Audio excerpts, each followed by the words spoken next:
Pernahkah kamu makan di sebuah rumah makan yang rasanya terlalu enak untuk dipercaya? Tempat yang selalu ramai, bahkan saat semua toko di sekitarnya sepi. Di mana setiap karyawannya tampak lelah, tapi pemiliknya selalu tersenyum puas. Di balik aroma masakan yang menggoda, ada sesuatu yang jauh lebih gelap dari sekedar resep rahasia. Malam ini, aku akan bercerita tentang sebuah rumah makan di pinggiran kota yang konon setiap kesuksesannya dibayar dengan nyawa manusia. Sebelum mulai, jangan lupa untuk menekan tombol like dan subscribe. Ikuti cerita kami sampai akhir dan komen dari mana kota tempat sahabat menonton agar admin bisa tahu sejauh mana cerita kami telah sampai. Malam itu hujan turun deras di pinggiran kota. Lampu jalan berkelip-kelip dan udara dingin menusuk kulit. Seorang pemuda bernama Rian berjalan tergesa menyusuri trotoar yang basah, menenteng tas kecil dan surat lamaran kerja yang mulai lembab karena air hujan. Ia baru 2 minggu merantau dari kampung, dan malam itu adalah harapan terakhirnya. Rumah makan besar di ujung jalan dengan papan nama besar bertuliskan RM Ragam Rasa. Nikmatnya tak pernah berubah. Begitu sampai di sana, Rian terpana. Meski sudah hampir tengah malam, rumah makan itu masih penuh pengunjung. Mobil-mobil berderet di parkiran. Aroma masakan pedas bercampur harum daun jeruk memenuhi udara. Dan suara tawa orang-orang terdengar ramai. Anehnya, rumah makan di sebelahnya tampak sepi, gelap, bahkan seperti tak berpenghuni. Rian masuk dengan ragu. Seorang perempuan parubaya menyambutnya di dekat kasir, mengenakan kebaya hitam dan senyum lebar yang anehnya terasa kaku. "Cari kerja ya?" tanyanya lembut. Rian mengangguk, lalu menyerahkan surat lamaran kerja. Perempuan itu memperkenalkan diri, Burani, pemilik rumah makan. Tanpa banyak tanya, Burani langsung berkata, "Mulai besok pagi saja ya, gajinya 2 kali lipat dari tempat lain. Yang penting kamu nurut sama aturan di sini." Rian tentu tak menolak, ia merasa beruntung sekali. Namun, sejak hari pertama bekerja, sesuatu terasa janggal. Di dapur, ada bau amis yang tak pernah hilang meski sudah disiram cairan pembersih berkali-kali. Rian sempat melihat tumpukan karung besar yang disimpan di gudang belakang. Salah satu karung itu robek, dan dari celahnya tampak seperti rambut hitam manusia. Ketika ia hendak memastikan, Burani muncul tiba-tiba di belakangnya. "Jangan pernah buka gudang itu," katanya pelan, tapi dengan nada tegas yang membuat Rian menggigil. "Yang di sana bukan urusanmu." Setiap malam, rumah makan itu tak pernah benar-benar tutup. Selalu saja ada pesanan datang, bahkan di jam 2 atau 3 pagi. Dan anehnya, pelanggan yang datang di jam itu selalu sama wajahnya. Orang-orang berpakaian hitam, tak banyak bicara, dan selalu duduk di meja pojok dekat dapur. Suatu malam, saat Rian sedang membersihkan meja, ia mendengar suara samar dari arah ruang belakang. Suara seperti orang menangis lirih, disusul bunyi cipratan air dan sesuatu diseret di lantai. Ia mengintip lewat celah pintu dapur. Cahaya remang memperlihatkan bayangan Burani sedang berjongkok, seperti sedang menyembelih sesuatu. Ia hanya bisa melihat darah hitam pekat menetes ke lantai. Jantungnya berdebar kencang. Ia berpura-pura tidak melihat apapun dan segera kembali menyapu. Tapi sejak malam itu, rasa takut mulai tumbuh di dadanya. Apalagi ia mulai bermimpi aneh tentang seseorang yang memanggil-manggil namanya dari dalam panci besar mendidih. Keesokan harinya saat membantu di dapur, Rian memperhatikan ayam goreng yang disajikan. Teksturnya berbeda, dagingnya lebih kenyal, warnanya sedikit kehitaman, dan rasanya aneh. Namun semua pelanggan justru memuji, mengatakan rasanya enak sekali, seperti daging segar. Sejak itu, setiap kali Rian mengangkat sendok di dapur, ia merasa seperti ada mata yang menatapnya dari dalam panci. Dan aroma amis itu semakin tajam, semakin menusuk hidung, seolah bercampur dengan bau darah manusia.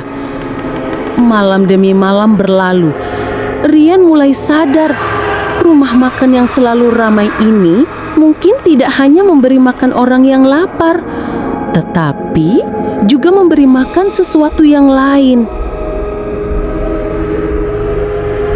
Sudah hampir 2 bulan Rian bekerja di RM Ragam Rasa. Dan ia mulai memperhatikan satu hal yang tak masuk akal.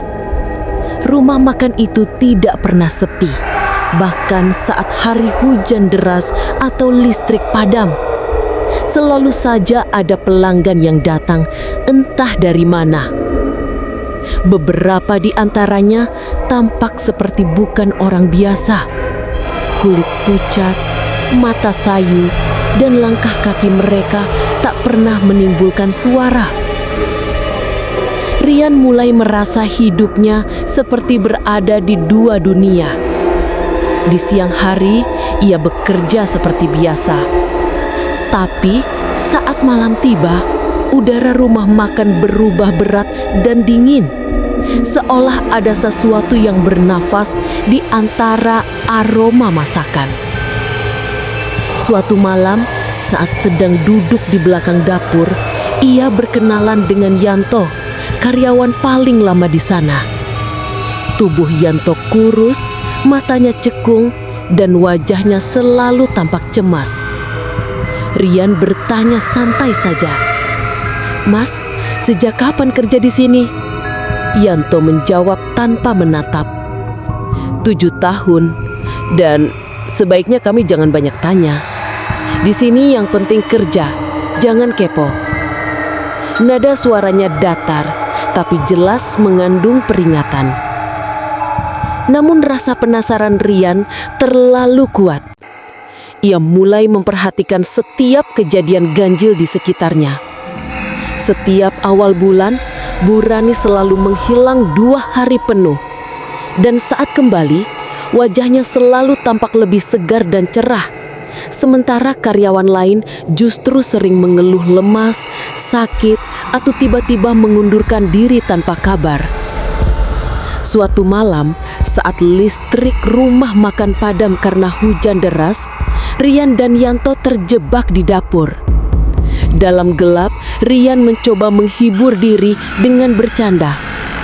"Mas, jangan-jangan rumah makan ini dikelilingi jin kali, makanya laris terus."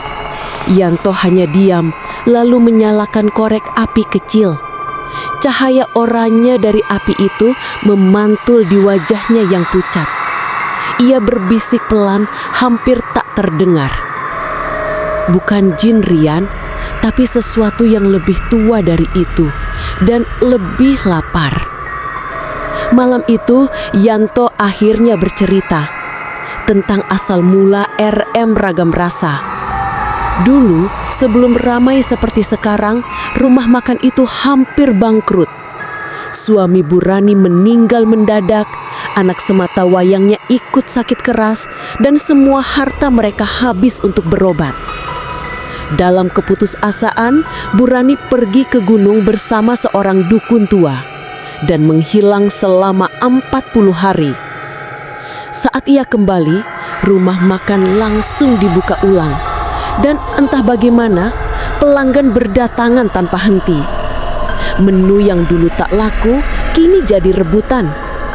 Tapi semenjak itu, setiap tahun selalu ada satu karyawan yang menghilang tanpa jejak. Polisi sempat menyelidiki, namun tak menemukan bukti apapun. Kasus selalu berhenti begitu saja. Rian mendengarkan dengan wajah tegang. Ia lalu mencari kebenaran cerita itu lewat internet.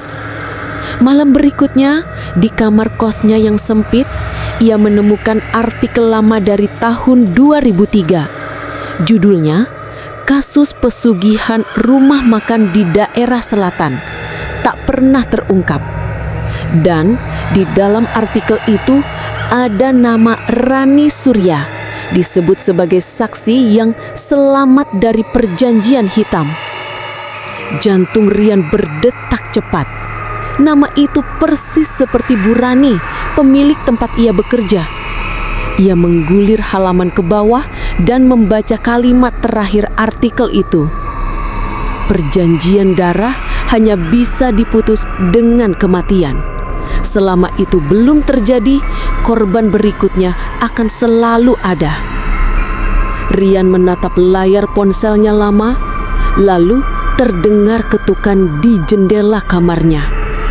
Perlahan ia menoleh dan di luar, dalam gelap, tampak bayangan perempuan berambut panjang berdiri diam menatap lurus ke arahnya.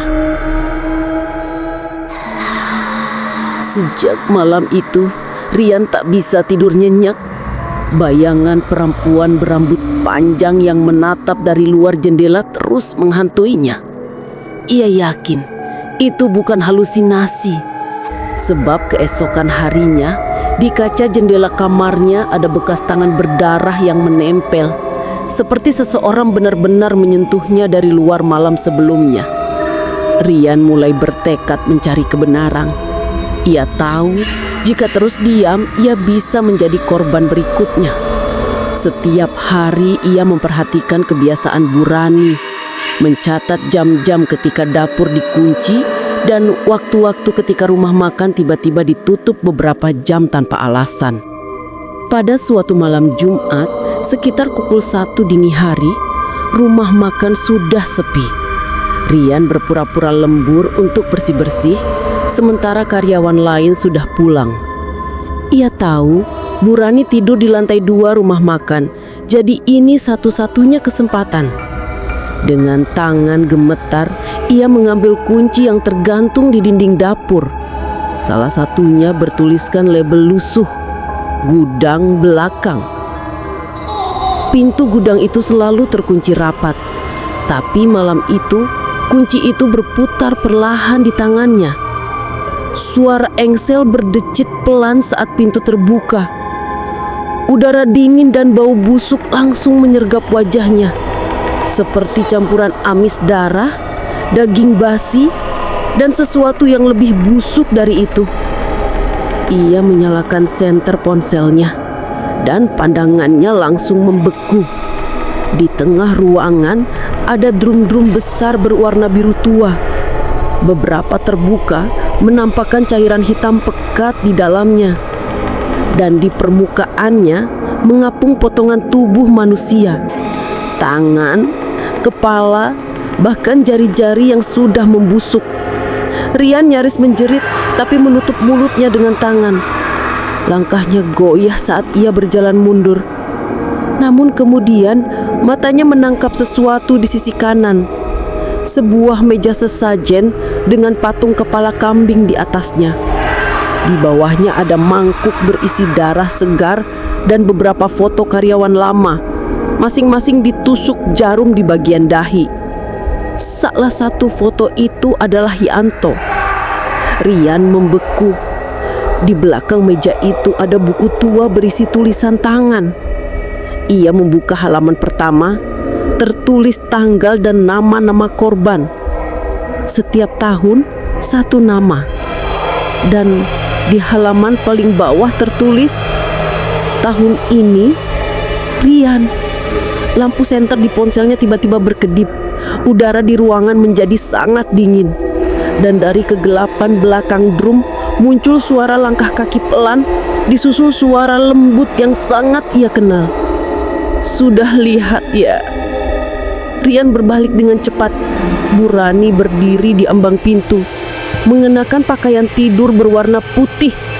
Wajahnya pucat seperti mayat. Di tangannya ada pisau panjang yang meneteskan darah hitam.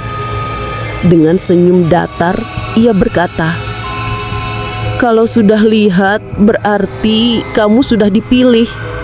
Rian tergagap-gagap. "Bu, saya enggak sengaja." Bu Rani menatapnya dalam-dalam. "Darahmu membawa tanda, Rian. Luka di punggungmu itu bukan kebetulan. Kau sudah ditandai sejak pertama datang. Rumah ini sudah memilih kamu." Rian berlari keluar ruangan, tapi pintu gudang tertutup sendiri dengan keras. Ia menendangnya berkali-kali tapi tak bergeming. Lampu padam total dan hanya suara bisikan lembut yang terus terdengar. Suara banyak orang berbisik di telinganya, seperti ratusan suara berkata bersamaan, "Lapar, lapar, lapar." Rian menjerit ketakutan. Dari kegelapan, sesuatu bergerak cepat di belakangnya. Bayangan hitam besar, berwujud seperti manusia tanpa kepala, menyentuh bahunya dengan tangan dingin dan berlendir. Dan malam itu juga, untuk pertama kalinya, Rian benar-benar percaya bahwa dapur rumah makan ini tak pernah sepi, karena ada penghuni lain yang selalu menunggu korban berikutnya. Rian tak ingat bagaimana ia pingsan malam itu. Yang ia tahu, ketika membuka mata, tubuhnya terasa dingin dan lemas. Kedua tangannya terikat di kursi besi, dan di sekelilingnya bau dupa bercampur darah memenuhi udara.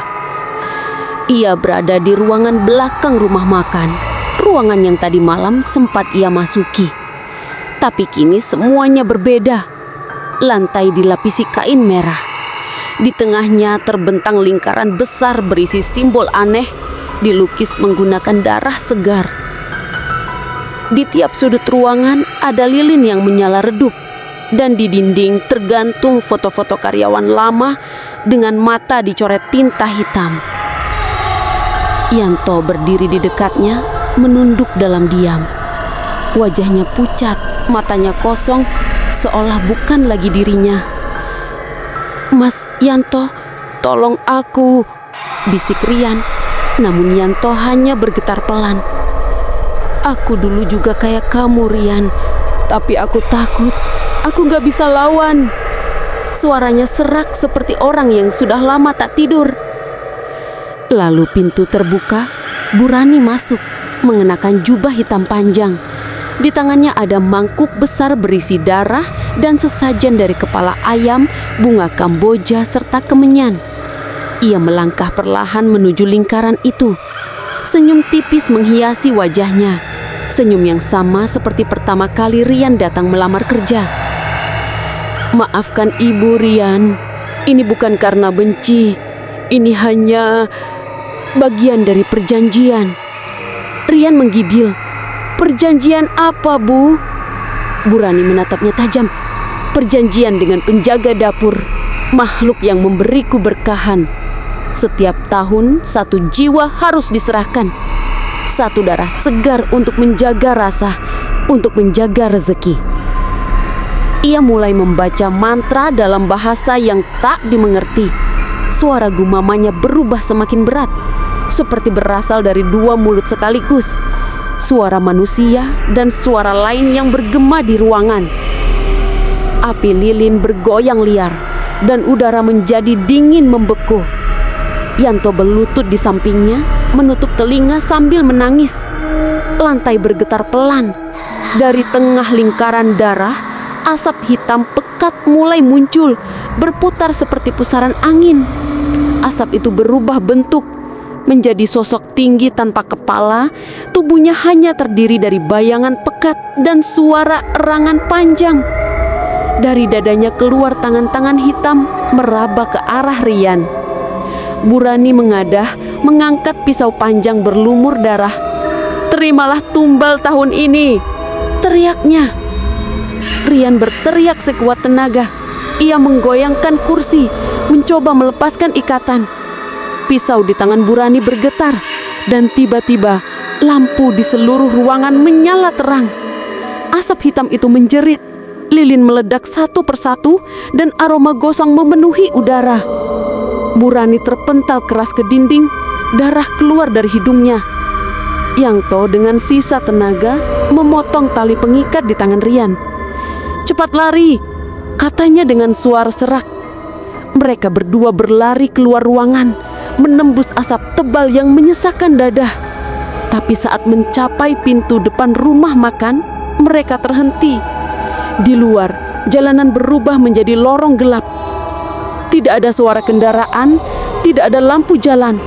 Hanya kegelapan pekat dan bisikan samar di setiap langkah mereka. Lorong itu seperti tak berujung. Di sepanjang dindingnya, tampak tangan-tangan hitam keluar dari tanah, menarik kaki mereka, mencoba menahan. Rian berteriak, Yanto melawan sekuat tenaga. Namun di belakang mereka suara tawa Burani terdengar lagi. Pelan, retak, dan semakin dekat. "Kalian pikir bisa lari dari perjanjian?" Suaranya menggema dari segala arah. Dan bayangan hitam itu kembali muncul, menjulang tinggi di atas mereka. Wajahnya Pak Ada, hanya mulut besar terbuka, mengeluarkan suara serak seperti ribuan orang berteriak bersamaan. Lorong itu tiba-tiba runtuh. Segalanya menjadi putih, lalu gelap. Ketika Rian membuka matanya, semuanya terasa samar. Cahaya putih silau menyelimuti pandangannya. Suara mesin berdengung lembut di telinga, dan aroma antiseptik memenuhi hidungnya. Ia berada di rumah sakit, tangannya diinfus, tubuhnya penuh perban. Seorang perawat datang, tersenyum tipis. "Syukurlah kamu sadar, Mas. Kamu selamat dari kebakaran itu." Rian terdiam. "Kebakaran?" Perawat melanjutkan, "Rumah makan tempat kamu kerja terbakar habis malam itu. Polisi bilang penyebabnya korsleting, tapi anehnya tidak ada jasad ditemukan di dalamnya." Rian teringat wajah Yanto dan juga Burani. Malam itu, suara tawa, darah, makhluk hitam, dan cahaya terang. Semuanya seperti mimpi buruk yang nyata. Beberapa hari kemudian, setelah dinyatakan sembuh, Rian pulang ke kosnya. Tapi rasa tenang tak pernah datang. Setiap malam, ia mendengar suara sendok beradu dengan piring dari arah dapur, padahal ia tinggal sendirian. Dan kadang, aroma masakan rumah makan itu tercium samar di udara. Pedas, gurih, dan amis. Suatu sore, ia memutuskan untuk memastikan sendiri. Ia datang ke lokasi bekas rumah makan itu. Yang tersisa hanyalah puing hangus, papan nama terbakar, dan bau arang yang menempel di tanah. Namun, di seberang jalan, ia melihat sesuatu yang membuat napasnya tercekat. Rumah makan baru berdiri di sana. Pelangnya bertuliskan besar-besar, "Rumah makan Rasa Bahagia, cabang pertama." Rian terpaku. Tulisan di bawah nama itu membuat bulu kuduknya berdiri. Nikmatnya tak pernah berubah. Ia masuk perlahan. Interiornya berbeda, lebih modern, lebih bersih, tapi aroma masakannya sama persis. Pelayan menyapanya ramah. "Selamat datang, Mas. Mau makan sendiri?" Rian menatap wajah pelayan itu. Perempuan muda berusia sekitar 20 tahun, berwajah lembut, tapi matanya tajam seperti mata Burani. Dari dapur terdengar suara perempuan dewasa yang memberi arahan. "Tambahkan sedikit darah ayamnya, jangan terlalu encer." Suara itu, suara yang selama ini menghantui Rian. Ia yakin itu suara Burani. Tiba-tiba pelayan muda itu tersenyum. "Mas Rian ya? Pesan seperti biasa?" Rian terdiam. Ia tidak pernah memberitahu namanya pada siapapun di tempat itu. Bagaimana dia bisa tahu? Dari dapur, seseorang keluar membawa sepiring nasi lengkap dengan lauk goreng yang beruap panas. Perempuan muda itu meletakkannya di meja Rian. "Selamat mencoba, Mas. Ini resep lama ibu saya. Katanya khusus untukmu." Rian menatap piring itu. Daging gorengnya tampak berbeda. Warnanya kehitaman, aromanya aneh. Dan saat sendoknya menyentuh permukaan daging, sesuatu di dalamnya bergerak pelan, seperti ada urat hidup yang masih berdenyut. Ia mundur ketakutan. Tapi di sekelilingnya, semua pengunjung berhenti makan. Mereka menatapnya bersamaan. Wajah-wajah pucat, mata kosong, dan mulut tersenyum aneh. Rian berlari keluar. Namun begitu ia membuka pintu, jalan di luar berubah menjadi gelap pekat seperti malam ritual dulu. Udara dingin membungkus tubuhnya. Di belakangnya terdengar suara piring jatuh dan tawa perempuan. "Sudah waktunya, Rian. Kau pikir bisa lari dari rasa yang tak pernah berubah?" Cahaya petir menyambar, dan di dalam restoran itu, dari balik uap panci besar, tampak bola mata manusia mengapung perlahan, diikuti tangan yang perlahan muncul dari dalam rebusan, seolah memanggil seseorang untuk ikut masuk. Rumah makan itu kini punya banyak cabang di berbagai kota. Setiap pelanggan bilang rasanya tak pernah berubah. Tapi tak ada yang tahu dari mana datangnya rasa nikmat itu dan berapa banyak jiwa yang sudah dikorbankan untuk mempertahankannya. Malam ini kisah kita berakhir. Tapi teror mungkin baru saja dimulai. Jika kalian ingin terus mendengar kisah-kisah horor lain, jangan lupa like, subscribe, dan tinggalkan komentar tentang bagian mana yang paling membuat kalian merinding. Sampai jumpa di kisah selanjutnya, jika kalian masih berani mendengarnya.